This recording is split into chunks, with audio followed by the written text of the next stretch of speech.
cordiales, estimados amigos, bienvenidos a su programa Consensuando, que es la plataforma comunicacional. La vemos a través del canal 19, donde se brinda la discusión de temas de trascendencia nacional e internacional, aquí, en su punto fijo, en su toque de queda. Como ya sabemos, esta ha sido una semana bastante activa y bastante intensa, tanto en el ámbito nacional como en el ámbito internacional. Merece la pena comentar esta situación que ha pasado en el Ecuador, donde estaba alojado el ex vicepresidente Jorge Glass, que tenía varios procesos por penales en los tribunales ecuatorianos, algunos de los cuales había sido condenado y otro también que se encontraba pendiente de conocimiento por el pronunciamiento del presidente López Obrador de que México prácticamente tenía la decisión tomada de conceder el asilo por entender, de acuerdo a su criterio, de que era un perseguido político. Pues apenas unos días después esto desencadenó en un operativo donde la policía ecuatoriana invadió la embajada y el consulado de México en Quito, Ecuador, todo lo cual quedó documentado con videos que han sido transmitidos, donde la policía ingresa y prácticamente ejerce violencia contra personal diplomático y consular que se encontraba en la embajada, lo que ha provocado el rechazo y la repulsa internacional, que de hecho fue convocada también la Organización de Estados Americanos, donde hubo una condena cuasi unánime. En un principio, Estados Unidos y Canadá se mostraban con una condena hasta cierto punto tibia, pero luego de que el presidente López Obrador distribuyó el video de cómo se había manejado la situación, pues ha habido una condena más enérgica. Desde esta tribuna nosotros también tenemos que ser críticos con esa situación que se ha desarrollado, que constituye sin dudas una violación a la Convención de Viena y al respeto que históricamente se ha tenido, porque es importante recordar que esos territorios son territorios soberanos de cada uno de esos países. Por consiguiente, se constituye en un lugar vedado para las autoridades del país donde se encuentran esas embajadas y esos consulados.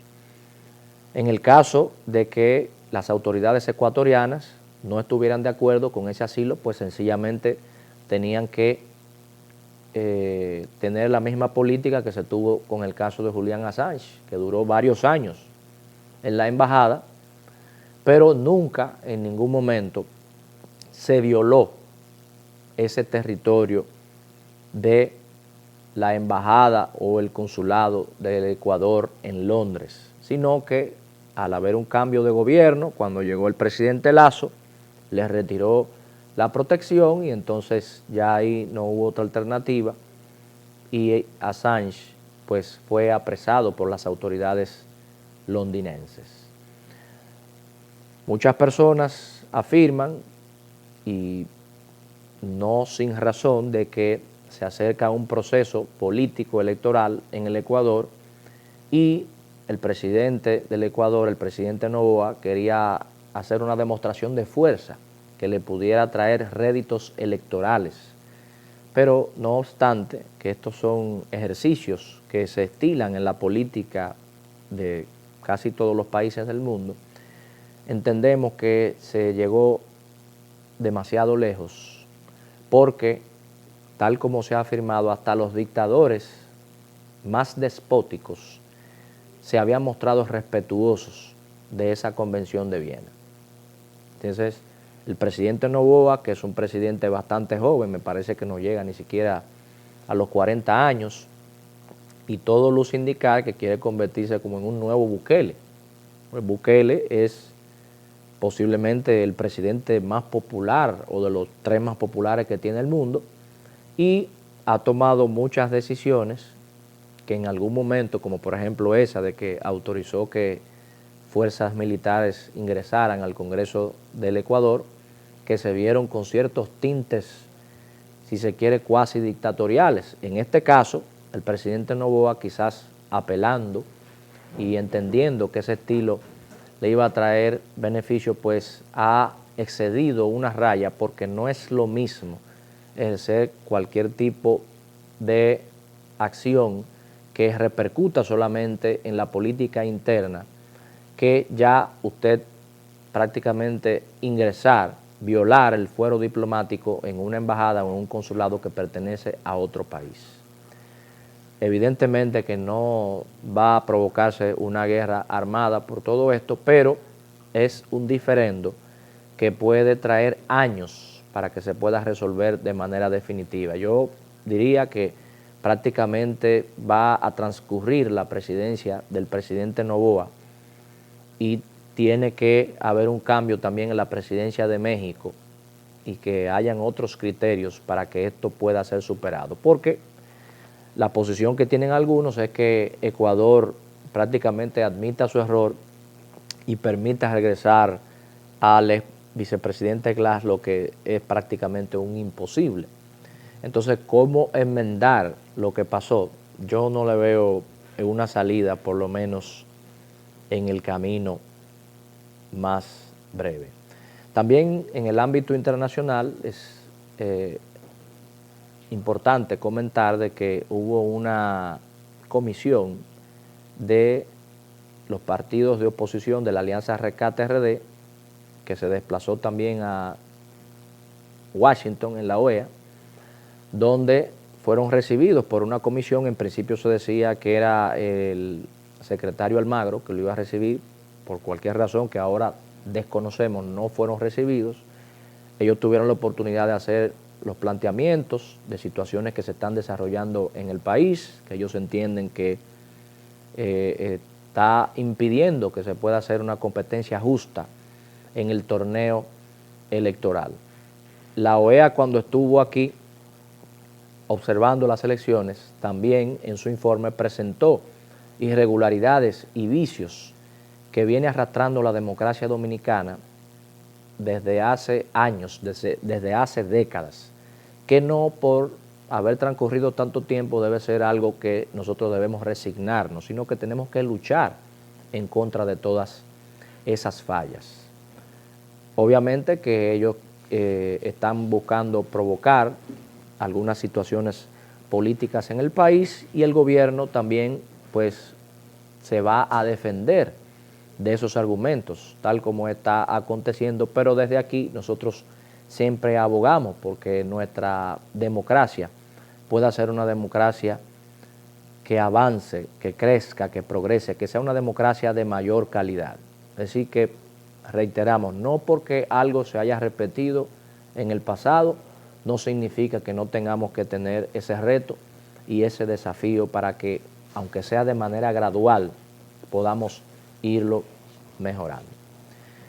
Y ya le avisamos a nuestra teleaudiencia de que tenemos una súper entrevista. En esta oportunidad tendremos un candidato a diputado por el partido Opción Democrática, Samuel Bonilla, así que nuestro programa va a tener un representante importante de la juventud, un representante importante de la nueva política y de las cosas que nosotros entendemos y aspiramos a que nuestra democracia sea permeada en su casi totalidad en un momento. Pero todo eso lo vamos a ver luego de esta pausa comercial, así que no le cambien.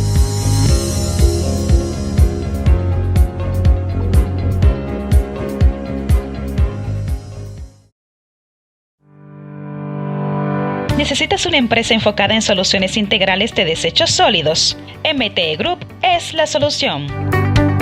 Contamos con camiones compactadores, equipos pesados, luminarias, contenedores, zafacones y mucho más. Estamos ubicados en la Charles Sommer número 19 en Los Prados, con el teléfono 809-542-2564. Para más información, visitar nuestra página web mtegrouprd.com o en nuestras redes sociales MTE Group RD en Instagram, Facebook y Twitter. Municipal Truck and Equipment, MTE Group.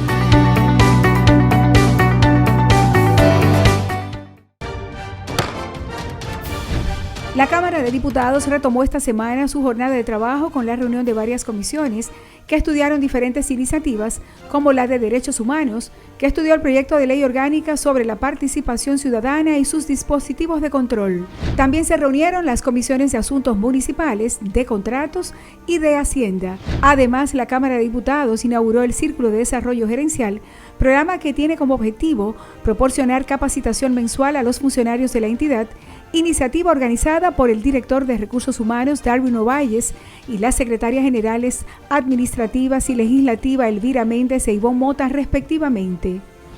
Y en el marco del programa de visitas guiadas, integrantes de una comisión del Cuerpo Especializado de Seguridad Aeroportuaria CESAC se convirtieron en diputados por un día, hicieron un recorrido por el hemiciclo y otras áreas en una actividad organizada por Ramón Bueno y contó con la presencia de Juan Dionisio Rodríguez Restituyo, quienes explicaron la labor que realizan los legisladores.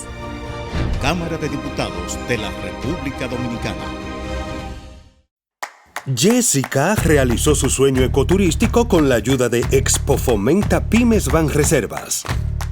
Para ella trabajan Andresito y Julia, junto a otros habitantes de la zona.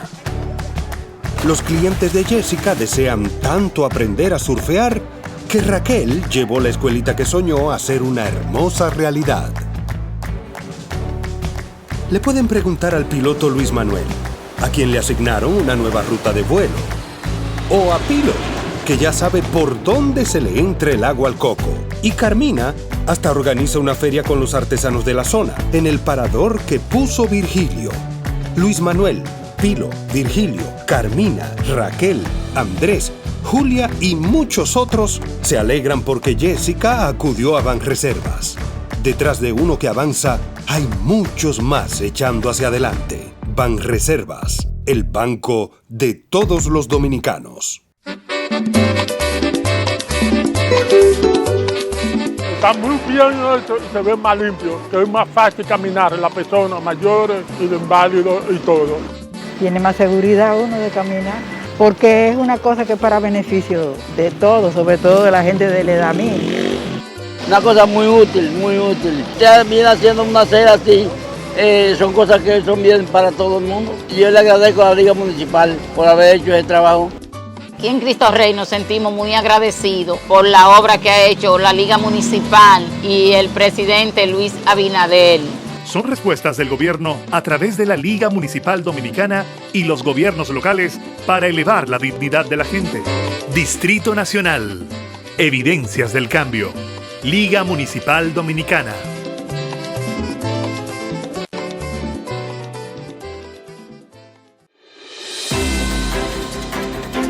El Senado de la República reconoció de manera póstuma a la destacada educadora Ibelice Prax Ramírez de Pérez y al cantautor Víctor por sus aportes a la educación y cultura dominicana. El Pleno aprobó en segunda lectura el proyecto de ley orgánica de la Cámara de Cuentas, la modificación a la ley sobre exploración y explotación de petróleo e hidrocarburos, además del proyecto de ley que reconoce la lengua de señas en República Dominicana. Asimismo, la Cámara Alta sancionó en primera lectura el proyecto de ley de antidopaje. En los trabajos legislativos, varias comisiones de senadores continuaron el análisis de relevantes iniciativas de gran impacto social. Y el Congreso Nacional fue el escenario de la primera reunión interparlamentaria República Dominicana-México, en donde senadores y diputados de ambos países abordaron la problemática del sargazo, las inversiones recíprocas, la cooperación bilateral, entre otros temas de interés común. Senado de la República Dominicana. Nuevo, diferente, cercano.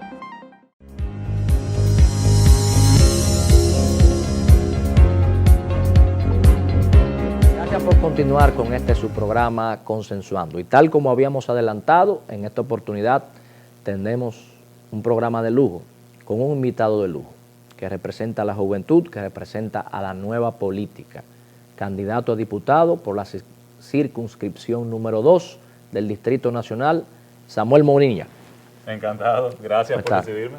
¿Cómo estás, Samuel? Yo muy bien.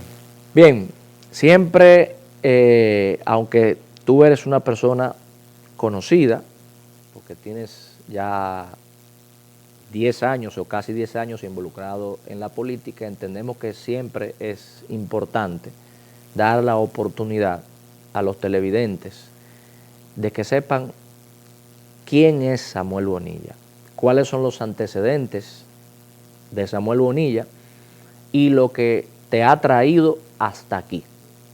¿Quién es Samuel Bonilla? Vamos a conocerlo.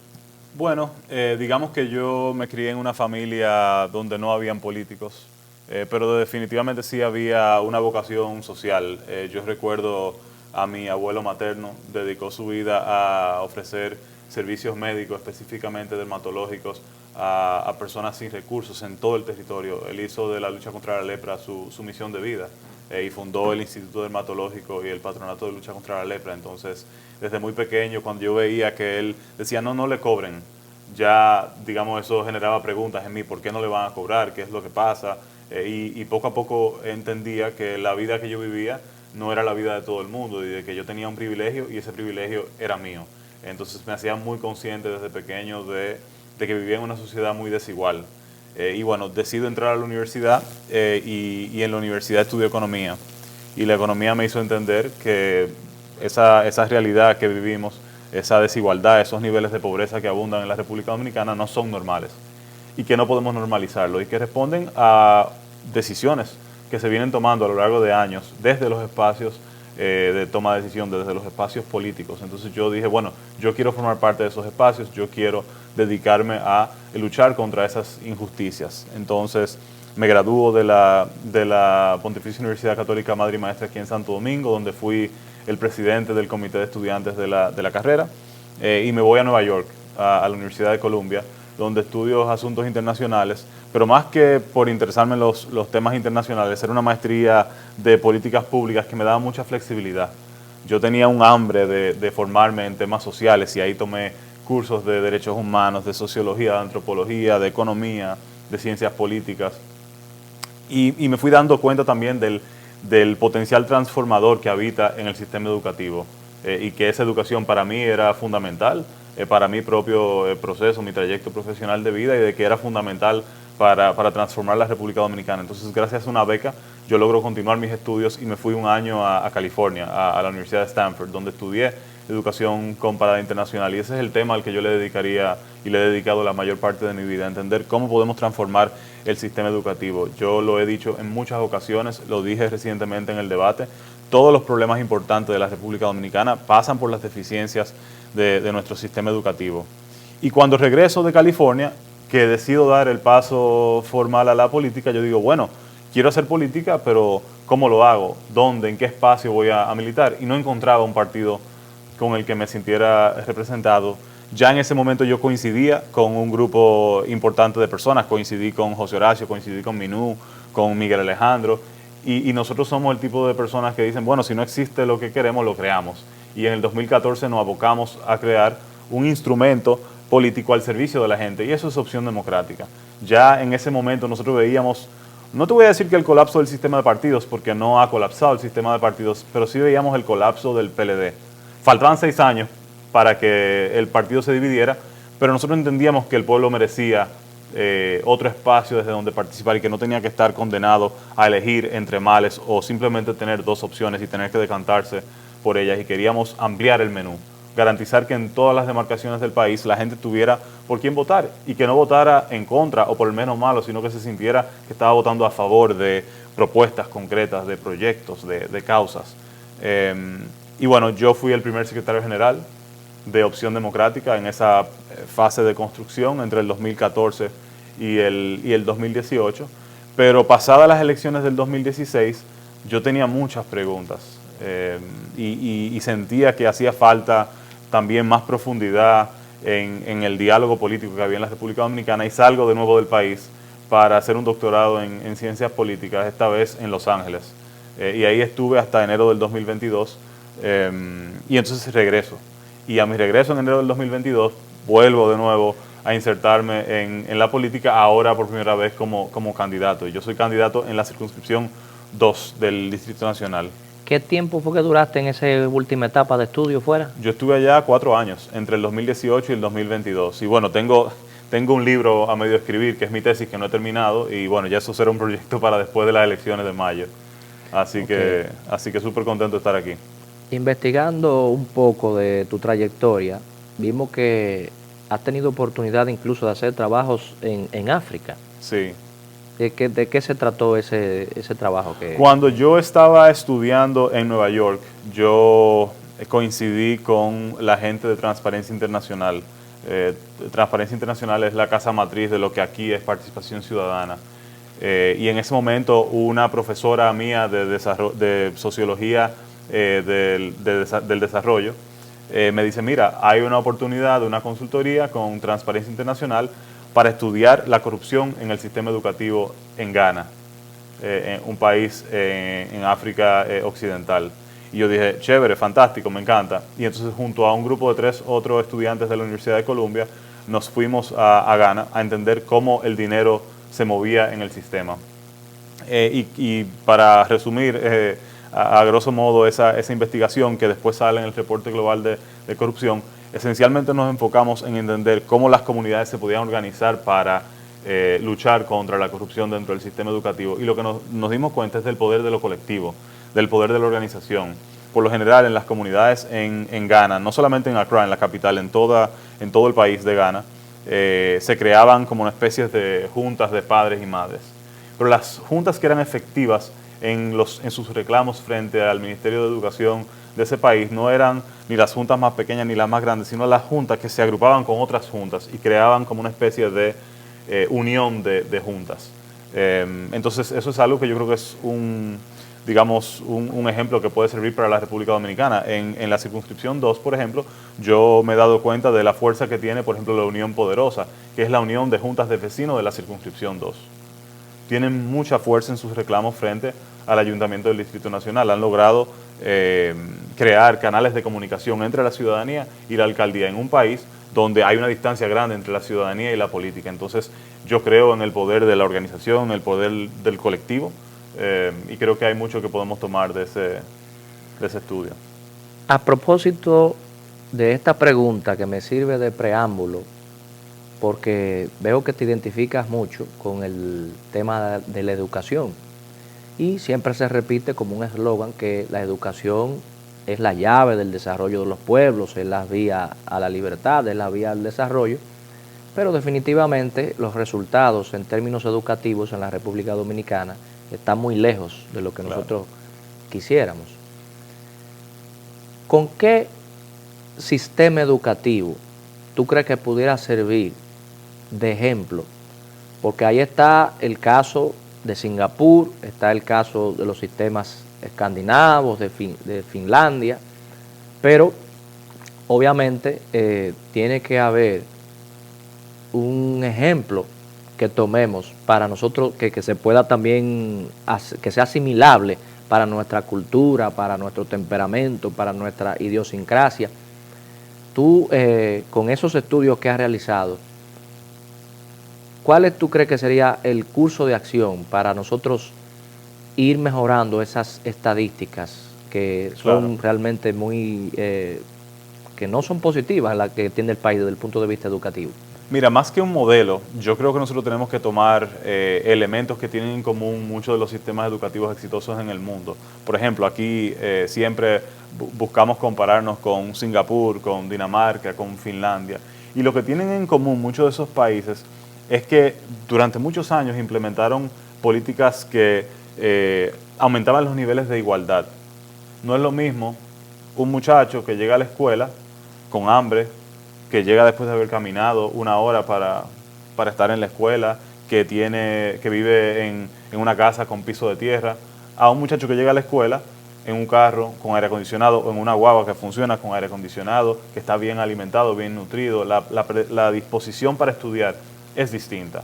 Entonces, por lo general, los países que tienen sistemas educativos exitosos son países que tienen niveles de desarrollo mucho más altos, o sea, que garantizan calidad de vida, porque el sistema educativo en parte es un reflejo de la calidad del entorno en que vive la ciudadanía. Entonces, las decisiones que van a impactar el sistema educativo no son solamente las decisiones que se toman desde el Ministerio de Educación. Y esa es quizás para mí una de las grandes crisis de la República Dominicana, que todavía como país no hemos logrado construir una visión cohesionada desde un tren de gobierno. Si tú me preguntas a mí, yo creo que el futuro de la República Dominicana pasa por lograr que todas las instituciones del Estado estén al servicio del sistema educativo. Que pensemos la política de salud al servicio del sistema educativo. Y en el caso de salud en particular ya hay incluso una ley, que es la Ley de Regiones Únicas, que homologa las regiones de salud y las regiones de educación y que permite esa planificación conjunta. Pero eso requiere que el Estado trabaje como un equipo. Yo creo que hasta las relaciones internacionales tienen que estar al servicio del sistema educativo. O sea, no podemos pensar ya una relación bilateral entre países si no hay un beneficio para la República Dominicana en materia educativa.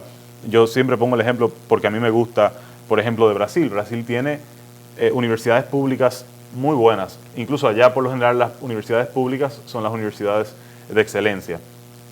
Y Brasil, además, tiene políticas de discriminación positiva, donde tratando de celebrar su ascendencia afroamericana, le dan becas a personas que provienen de una ascendencia afroamericana. Entonces, nosotros como caribeños pudiéramos tener acceso al sistema educativo de Brasil. Pero además tiene fortaleza en cosas que pueden ser interesantes para nosotros. Si nosotros quisiéramos ser, por ejemplo, un país autosostenible en materia alimenticia, si queremos transformar la agropecuaria, la agricultura en la República Dominicana, nosotros tenemos que formar ingenieros de la tierra, ingenieros de ciencias de la tierra, y eso en Brasil lo pudiéramos hacer. Y el portugués no es un lenguaje muy distinto al español, entonces ahí hay una oportunidad. Pero si vamos a formar a nuestros estudiantes, tenemos que pensar dónde lo vamos a formar, por qué ese país, o sea, qué beneficios trae. Entonces yo creo que hasta las relaciones exteriores se pueden volcar en favor de la educación. Dicho eso, lo que hay de fondo es que la educación se vuelve una prioridad. Yo no creo que la educación es una prioridad en la República Dominicana. O sea, de cara a las elecciones, siempre dicen, sí, claro, yo tengo un compromiso con la educación, no sé qué. Pero la realidad es que el gobierno de la República Dominicana, los gobiernos, todos los gobiernos, tienden a hablar de educación cuando hay crisis. O sea, por lo general, la educación es un titular de periódico o sale un video en las redes sociales cuando hay un problema con la ADP, cuando se paralizan las clases, cuando hay una discusión de aumento de salarios de los profesores. Pero la discusión no es una discusión que parecería provechosa para el sector, que no parecería, incluso esas discusiones de aumentos salariales, parecerían ser eso y nada más, un aumento de salario, pero no están asociadas a un aumento de el desempeño que tienen esos profesores medido a través del aprendizaje de los estudiantes. Entonces, ¿qué tenemos que cambiar? Bueno, yo creo que hay que darle condiciones a los maestros, sin dudas, porque son responsables los maestros del sistema, pero ir a una escuela pública a ver en las condiciones en las que trabajan, ¿verdad? Una cosa es llamarlo y otra cosa es verlo venir. Una cosa es el texto y otra cosa es la realidad. Entonces yo creo que hay que darle condiciones a los maestros, pero también ese aumento de salario no se puede dar como se está dando ahora a raíz de un chantaje, porque parecería que el gobierno le tiene miedo a la ADP. Y entonces de cara a las elecciones, ahora el gobierno se ha reunido con todos los gremios, ahora se está reuniendo con la ADP, se está reuniendo con el gremio de médicos, no es casual que se da en esta coyuntura electoral. Es cíclico. Claro, entonces como es cíclico, todo se puede planificar. Y tenemos que planificarlo ahora. Y no importa quién gane las elecciones, ya pasado el proceso electoral, hay que pensar en el país que queremos tener en 10, 15, 20, 30 años. Esa es la responsabilidad del sistema educativo. La ley de educación es una ley que data de finales de los 90. Sí. ¿Tú entiendes que esa ley también debiera ser objeto de una revisión, de una modernización, o tú entiendes que no, que más bien se pudiera manejar a través del Poder Ejecutivo? Mira, las dos cosas. O sea, la realidad es que yo no creo que los problemas de educación son problemas de la ley. La ley siempre puede ser mejor y debe mejorar. Y incluso se le acaba de presentar al ministro una propuesta de ley que realizó una comisión. Yo no conozco el texto todavía porque con la campaña la verdad es que no he tenido tiempo. Y eso es algo que se va a discutir yo creo que en el segundo semestre del año en el Congreso. Así que yo espero, estando en el Congreso en agosto, ser parte del grupo de legisladores que se aboca a pensar la ley. Pero yo no creo que los problemas del sistema tienen que ver con la ley. O sea, yo creo que tienen que ver con una pobre gestión, y cuando tú tienes una pobre gestión y el gobierno es incapaz de mejorar la calidad de la gestión de los recursos públicos, entonces el Congreso tiene una responsabilidad de alzar la voz y de fiscalizar. Yo creo que hay que planificar la inversión en el sector. O sea, aquí nos quejamos de cómo se dilapida el 4%. Por ejemplo, para poder transformar el sistema educativo, nosotros tenemos que crear un sistema de educación inicial más robusto. Eso va a incluir infraestructura, porque no hay aulas para formar, pero tenemos que formar docentes. El presidente decía en un discurso, se van a integrar 30.000 niños al sistema de educación inicial, niños entre 3 y 5 años, pero ¿dónde están los profesores formados? La crisis del sistema es tal que ya ni siquiera la gente quiere estudiar educación. A principios de la última década, el gobierno empezó a dar becas para que personas entraran a la carrera del magisterio, y mucha gente entró, aún fuera porque era una beca y no porque era una cuestión de vocación, pero la gente estudiaba educación, entraba a la carrera. Ahora no, o sea, ahora hay muy pocas personas inscribiéndose en la carrera de educación, entonces hay que tratar de recuperar el prestigio de la carrera, y eso pasa también porque el propio liderazgo político ayuda a entender la necesidad de un sistema educativo. O sea, nuestra identidad como individuos, como colectivos, pasa por el sistema educativo. En el sistema educativo aprendemos a hacer preguntas, a ser personas curiosas. La gente dice, bueno, pero ¿qué tiene que ver eso con política? Yo la política y la educación la pienso como cosas muy parecidas, porque la política tiene que ser pedagógica, y la fiscalización es eso, hacer preguntas. Y tú aprendes a hacer preguntas y a ser inquisidor en el aula. Tú aprendes a entender cómo reaccionar frente a una pregunta que puede ser incómoda, o cómo manejar las diferencias de opiniones. E idealmente, el sistema educativo que queremos, un sistema educativo que nos forme en pensamiento crítico, nos va a ayudar a entender que el disenso no es malo, y que por el contrario, la diversidad de opiniones enriquece los espacios y enriquece la toma de decisiones. Y el que entiende eso va a entender que un Congreso dividido, con una composición, digamos, rica en partidos políticos, hasta le conviene al gobierno, porque los proyectos que presenta el gobierno van a salir enriquecidos. Obviamente, eso supone que los proyectos que presenta el gobierno, que el Poder Ejecutivo manda un proyecto al Congreso, es bien intencionado y está buscando elevar la calidad de vida de los dominicanos. Entonces, yo no creo que los temas de educación pasan por la legislación. Por ejemplo, educación superior. Cuando aquí se habla de educación, tendemos a hablar de educación preuniversitaria, pero nosotros tenemos un sistema universitario en crisis. O sea, quizás el gran ausente en las grandes discusiones nacionales de la República Dominicana es la academia. Y cuando tú piensas en la academia, para mí es difícil no pensar en la universidad pública. La mitad, claro, quizás más de la mitad del sistema universitario de la República Dominicana está en la UAS. Ahí hay más de 250.000 estudiantes. Y ahí se forman los politólogos, los sociólogos, los historiadores, los literatos. Ahí se forman la mayor parte de la gente que estudia educación. No, y cuando se hace la comparación de los profesores que existían antes en la UAS a lo que hay una diferencia de contenido y de calidad importante. Bueno, y entonces tenemos que recuperar la función social de la UAS. Antes el mecanismo de ascenso social en el país era la educación. La gente venía de donde sea en el país a formarse como profesional en la UAS, y eso transformaba sus vidas, y ahora la gente va a la política buscando ese ascenso económico y social, y eso es un problema. Pero la UAS hay que fiscalizarla. No, o sea, hay que repensar la autonomía de la UAS, porque ser autónomo no significa que tú puedes tirar el dinero. Claro. Porque ese es un dinero que sale de los bolsillos de todos los dominicanos. Totalmente. Pero esa conversación la tenemos que tener, y esa conversación se tiene que dar en el Congreso, porque eso es defender los intereses del pueblo dominicano. Entonces, Samuel Bonilla va al Congreso a eso, a defender los recursos públicos. Samuel, queremos también que tú nos hables, porque tenemos entendido que aún sin ser congresista, ya has propuesto un proyecto de ley utilizando a uno de los diputados que pertenece a tu misma organización política. Pero eso lo vamos a responder luego de esta pausa comercial, así que no le cambien.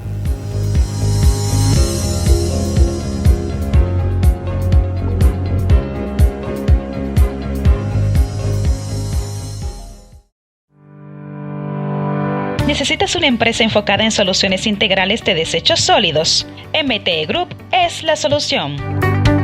Contamos con camiones compactadores, equipos pesados, luminarias, contenedores, zafacones y mucho más. Estamos ubicados en la Charles Sommer número 19 en Los Prados, con el teléfono 809-542-2564. Para más información, visitar nuestra página web mtegrouprd.com o en nuestras redes sociales MTE Group RD en Instagram, Facebook y Twitter. Municipal Truck and Equipment, MTE Group.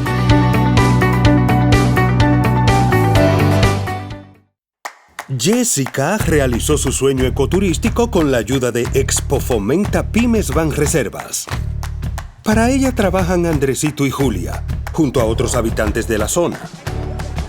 Los clientes de Jessica desean tanto aprender a surfear que Raquel llevó la escuelita que soñó a ser una hermosa realidad. Le pueden preguntar al piloto Luis Manuel, a quien le asignaron una nueva ruta de vuelo, o a Pilo, que ya sabe por dónde se le entra el agua al coco. Y Carmina hasta organiza una feria con los artesanos de la zona, en el parador que puso Virgilio. Luis Manuel, Pilo, Virgilio, Carmina, Raquel, Andrés, Julia y muchos otros se alegran porque Jessica acudió a Banreservas. Detrás de uno que avanza, hay muchos más echando hacia adelante. Banreservas, el banco de todos los dominicanos.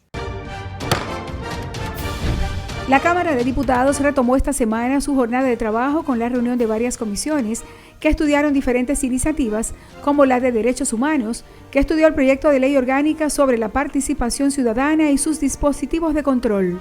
También se reunieron las comisiones de Asuntos Municipales, de Contratos y de Hacienda. Además, la Cámara de Diputados inauguró el Círculo de Desarrollo Gerencial, programa que tiene como objetivo proporcionar capacitación mensual a los funcionarios de la entidad, iniciativa organizada por el director de Recursos Humanos, Darwin Ovalles, y las secretarias generales administrativas y legislativa, Elvira Méndez e Ivonne Mota, respectivamente. Y en el marco del programa de visitas guiadas, integrantes de una comisión del Cuerpo Especializado de Seguridad Aeroportuaria CESAC se convirtieron en diputados por un día, hicieron un recorrido por el hemiciclo y otras áreas en una actividad organizada por Ramón Bueno y contó con la presencia de Juan Dionisio Rodríguez Restituyo, quienes explicaron la labor que realizan los legisladores. Cámara de Diputados de la República Dominicana.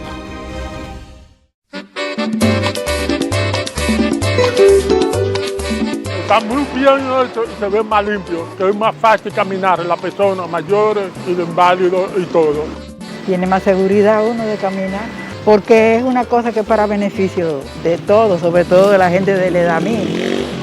Una cosa muy útil, muy útil. Usted viene haciendo una acera así, son cosas que son bien para todo el mundo. Y yo le agradezco a la Liga Municipal por haber hecho ese trabajo. Aquí en Cristo Rey nos sentimos muy agradecidos por la obra que ha hecho la Liga Municipal y el presidente Luis Abinader. Son respuestas del gobierno a través de la Liga Municipal Dominicana y los gobiernos locales para elevar la dignidad de la gente. Distrito Nacional. Evidencias del cambio. Liga Municipal Dominicana.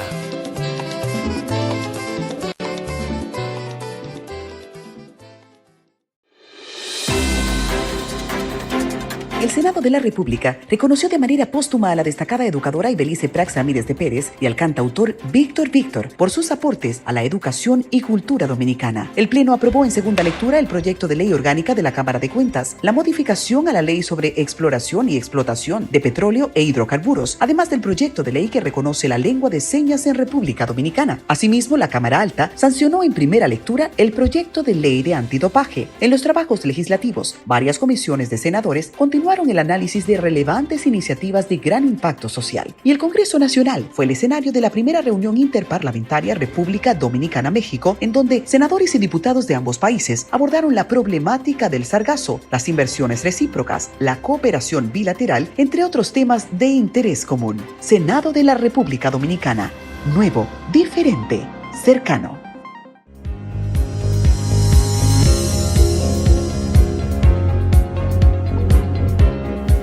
Gracias por continuar con su programa Consensuando. Decíamos hace unos momentos de que nuestro invitado, Samuel Bonilla, candidato a diputado por la circunscripción número 2 del Distrito Nacional por el partido Opción Democrática, aún sin ser congresista, sin ser legislador, ya terminó un proyecto de ley y que ese proyecto de ley se lo pasó a un diputado que pertenece a su partido, Opción Democrática. Háblanos un poco de eso. Así es, en el mes de julio yo le deposité a José Horacio Rodríguez, que es nuestro diputado en la circunscripción 1, un proyecto de ley de debates presidenciales. Y ese proyecto es fundamental. Es fundamental porque parte de la crisis que vive la democracia en la República Dominicana es que es una democracia apalancada sobre todo en el dinero. O sea, el protagonista de la política en la República Dominicana parecería ser el dinero. Y solamente hay que ver lo que pasó en febrero, sal a la calle y te vas a dar cuenta de que el dinero es quien manda, o parecería que es quien manda. Entonces yo quería reducir el papel del dinero y darle más protagonismo a las ideas. Yo creo que la democracia tiene más que ver con eso, con la conversación, con el diálogo, con que podamos persuadir a los ciudadanos de que hay proyectos que son positivos para su propio desarrollo. Entonces, ese proyecto lo que plantea es la obligatoriedad de la celebración de los debates. No que los candidatos, que los aspirantes a la presidencia tengan que debatir, sino que sea obligatoria que se celebre el debate, para que los candidatos y las candidatas que quieran acudir al debate lo puedan hacer. Pero quizás el elemento más importante de ese proyecto de ley es que es la Junta Central Electoral la responsable de organizar ese debate, porque el Estado es el que es responsable de generar una competencia en condiciones de igualdad. O sea, tiene que garantizar que la participación sea equitativa. E incluso preveía un escenario como el que se da ahora, donde tú tienes una entidad privada que excluye a varias candidaturas de un escenario de debate. Y tú dirás, bueno, pero es una organización privada que organiza un debate, pues lo puede hacer. Una cosa es una cena privada o un encuentro donde candidatos y candidatas exponen su parecer, pero tan pronto tú te montas en las ondas hertzianas del Estado para incidir en el electorado y estás condicionando al electorado sobre la posible decisión que va a tomar en unas elecciones, entonces ya eso tiene otras implicaciones. Entonces yo creo que si queremos fortalecer el sistema democrático y queremos formar a la ciudadanía para que tenga herramientas para tomar buenas decisiones, hay que mostrar una fotografía completa del escenario político. Y la fotografía completa es que hay 8 o 9 candidaturas presidenciales oficializadas por la Junta y son la gente quienes deciden, es el ciudadano el que decide si es una candidatura de primera o de segunda, pero no se pueden crear espacios diferenciados. Entonces, ¿qué papel juegan los demás actores de la sociedad? Bueno, las organizaciones privadas siempre podrán organizar debates, siempre que sean incluyentes, que incluya a todos los candidatos, y podrán organizar encuentros cerrados, como siempre se ha hecho.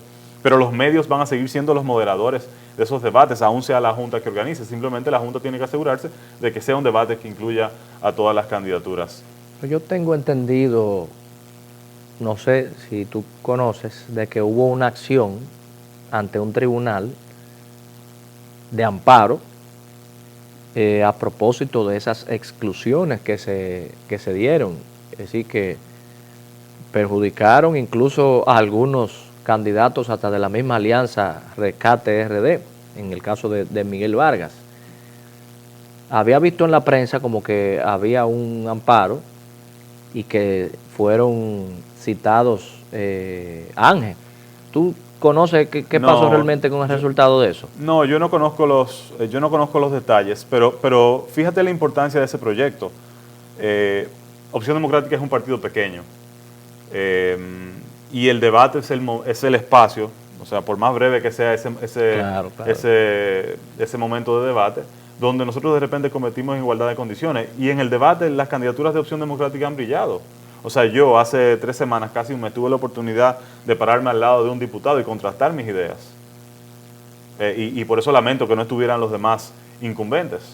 Pero ahí estuve compartiendo con un diputado y otros candidatos de partidos tradicionales y la ciudadanía pudo ver la diferencia entre mis propuestas y las propuestas de los demás candidatos. Y lo digo siempre, hay un antes y un después en mi campaña política, un antes y un después del debate.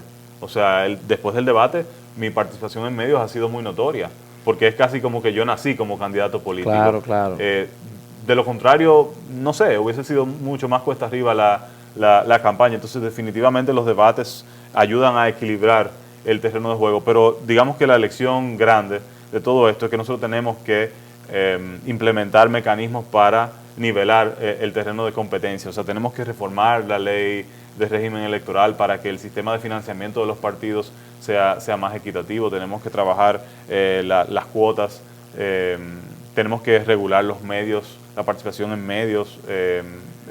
Todas esas decisiones las tenemos que tomar, pero eso requiere de mayoría legislativa, porque esas propuestas Opción Democrática incluso las ha hecho desde la oposición, pero somos un partido pequeño que todavía no tiene esa capacidad de... A propósito de ese tema, según lo que sale en la prensa, la Junta Central Electoral hizo una distribución, me parece a mí, que de 2.500 millones de pesos entre todos los partidos, tanto mayoritarios como minoritarios, que es una cifra realmente astronómica, que muchas personas, contribuyentes incluso, se cuestionan de si realmente esta idea, que se dice que fue el doctor José Francisco Peña Gómez que empezó a encabezar, fue la punta de lanza del financiamiento público a los partidos políticos, sobre la base de que eso iba a evitar que se tuviera que acudir a otro tipo de financiamiento non santos. Sin embargo, al transcurrir del tiempo hemos visto de que el financiamiento público ha seguido creciendo de una forma tan importante como miles de millones de pesos, y quizás esa vigilancia hacia el financiamiento alternativo, por no ponerle otro adjetivo, no ha sido proporcional. ¿Qué tú opinas sobre esa situación? Bueno, ahí hay varias cosas. Lo primero es que, porque hay que desmontar, para mí hay muchos mitos ahí. Hay que desmontarle, quiero aclarar algo. Cuando nace un partido, cuando se suma un partido al ruedo político, no aumenta el presupuesto de los partidos. Incluso le quitan dinero a los partidos grandes, porque es un presupuesto que se parte en más pedazos. Entonces, eso es lo primero. Lo segundo es que yo creo que si hay un financiamiento que es saludable, es el financiamiento público. Es el financiamiento público porque, de nuevo, el Estado tiene la responsabilidad de equilibrar el terreno de competencia, pero tú acabar con lo público porque se gestiona mal es como decir, vamos a dejar de darle dinero a los hospitales públicos porque se gestionan mal, o vamos a abandonar el sistema educativo público porque se gestiona mal. Lo que hay que entender es por qué se gestiona mal y buscar la forma de gestionarlo mejor. O sea, yo creo que aquí hace falta un árbitro mucho más fuerte. Entonces, en República Dominicana tenemos yo creo que el peor de los sistemas de financiamiento, porque tenemos financiamiento público y privado. El público se reparte de una manera que beneficia casi exclusivamente a los partidos grandes, mayoritarios, tradicionales, más que el 80%, porque se divide en 80 y 20, 80 y ese 20 en 12 y 8. Y de ese 12 le toca, en orden de votación, se distribuye el 12 y el 8 en partes iguales. Entonces, le toca más que el 80% a los partidos mayoritarios. Entonces, hay que pensar esas reglas. Pero son los propios partidos grandes que no quieren que esa regla cambie. Entonces, por eso tenemos que transformar el Congreso. Por eso es importante fragmentar la composición del Congreso. Y lo otro es que hay que regular el privado. Porque la diferencia entre el público y el privado es que con el financiamiento público tú no te debes a un particular. Tú no respondes a intereses particulares. Eso no quiere decir que no existe la posibilidad de que se malutilicen los fondos públicos.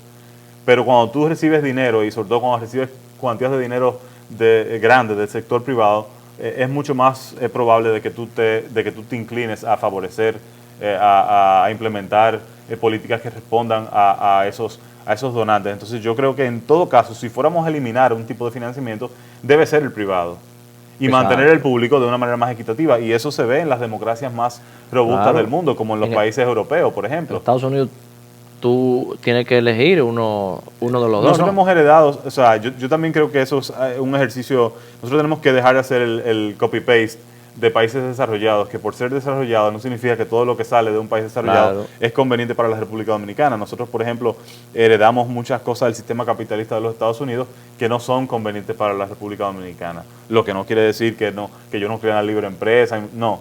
Pero nosotros tenemos que ser muy cuidadosos con las cosas que hacemos y por qué la hacemos. Entonces, bueno, eso es lo que yo creo del sistema de financiamiento. ¿Cuáles serían las principales iniciativas o los ejes principales de tu propuesta legislativa? Bueno, quizás mi propuesta principal es la fiscalización del sistema educativo. Y te hablaba de educación inicial y te hablaba de educación superior. Pero la fiscalización del sistema educativo implica tener un legislador en el territorio, visitando los centros educativos, llamando a capítulo a los funcionarios del Ministerio de Educación para que rindan cuenta sobre la ejecución presupuestaria. O sea, es presionar.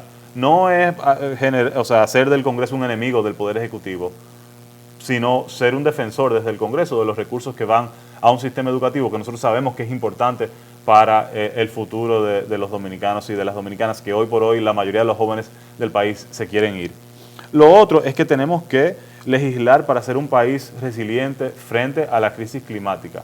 Y pienso en una cantidad de leyes que tenemos que transformar, leyes que existen que hay que modificar y leyes que todavía no existen que tendremos que aprobar. Y me refiero, por ejemplo, a la ley de gestión de residuos sólidos. Tenemos que ver cómo nos sentamos con las industrias para que produzcan mejor, para poner fin al plástico de un solo uso. Pero pienso en la ley de gestión de riesgos, que esa ley, también hay una ley de cambio climático que no se ha aprobado, que en realidad de repente no tendría que aprobarse si esa ley de gestión de riesgos le da sentido a la crisis climática, porque la crisis climática es el riesgo, o sea, esa es digamos, la fuente del riesgo. Entonces no se trata de tener una ley que cree un fondo para reparar daños, sino una ley que crea un fondo para invertir en las capacidades que nos van a permitir que cuando aquí venga un George o un David no tengamos ni pérdidas materiales ni pérdidas humanas. Pero pienso también en la propia ley de ordenamiento territorial y en la ley de municipios. O sea, aquí hay un tema de gestión de residuos sólidos que es brutal, pero esos esfuerzos superan al municipio, superan a la alcaldía del Distrito Nacional. ¿Por qué? Porque nosotros no vivimos en el vacío. El distrito colinda con Santo Domingo Este, con Santo Domingo Norte, y la basura que un municipio de Santo Domingo Oeste tira al río, eventualmente llega al río Isabela, llega al río Sama, llega al Malecón. Entonces son esfuerzos, digamos, mancomunados, colegiados entre municipios, y esa figura supramunicipal yo creo que tiene que crearse. Entonces, en sentido general, nosotros tenemos que darle importancia a la crisis climática.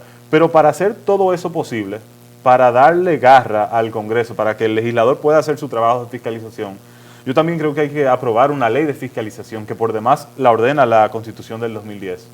La Constitución dice, tú, legislador, tú, Tabaré, vas a ser legislador y tú puedes solicitarle información a un ministro, tú puedes invitarlo a que converse contigo en la Cámara, tú puedes interpelarlo, pararlo ahí en el hemiciclo, que responda a preguntas de los legisladores y hasta puedes someterlo a un juicio político.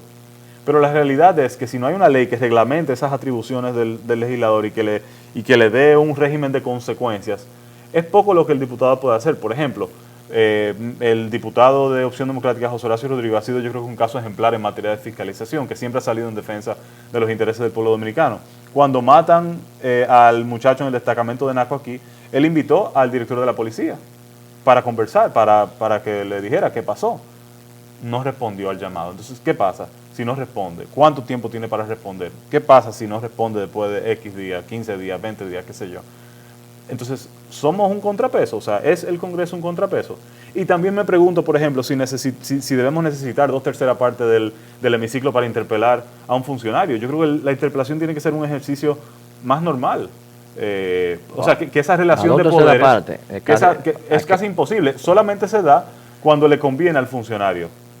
O sea, cuando el discurso que el funcionario va a llevar al hemiciclo es conveniente, o sea, cuando lo entiende amistoso para la opinión pública, entonces va sin problema. Y los casos de los ministros que han ido a ser interpelados son ministros que no son representativos del tren de gobierno, que son ministros que pueden defenderse frente al hemiciclo. Entonces hay que darle capacidad de fiscalización al Congreso. Bien, Samuel, tenemos apenas unos minutos. Queremos que tú agradecerte primero, ¿verdad?, la condescendencia de aceptar nuestra invitación y de que le des un mensaje final a ese electorado que espera por ti. Bueno, pues arranco dándote las gracias por abrirme las puertas al programa. Quiero que sepan que si votan al norte de la Kennedy y al oeste de la Máximo Gómez, si votan en Cristo Rey, si votan en La Fe, si votan en Los Arroyo Hondo, Viejo, Nuevo, 1, 2, 3, Cuesta Hermosa, Isabel Villa, Los Ríos, todas las zonas que colindan con el Jardín Botánico, si votan en La Colombia, si votan en Fundación, si votan en Girasoles, si votan en Palma Real, si votan en Villa Claudia, si votan en Don Honorio, pueden votar por Samuel Bonilla, votan en la circunscripción 2. Yo creo que ahora, el 19 de mayo, ustedes tienen la oportunidad de transformar este país. Votando en la casilla 29 tienen la oportunidad de ganar educación, tienen la oportunidad de ganar salud, tienen la oportunidad de ganar seguridad ciudadana y además se van a ganar a un diputado que va a salir en defensa de ustedes, en defensa de sus recursos. Así que les invito a que juntos seamos mejores y que el 19 de mayo votemos todos en la casilla 29, por Opción Democrática. Samuel Bonilla en la casilla 29, Opción Democrática. Les reiteramos las gracias y a todos ustedes los esperamos en una entrega más de este su programa Consensuando.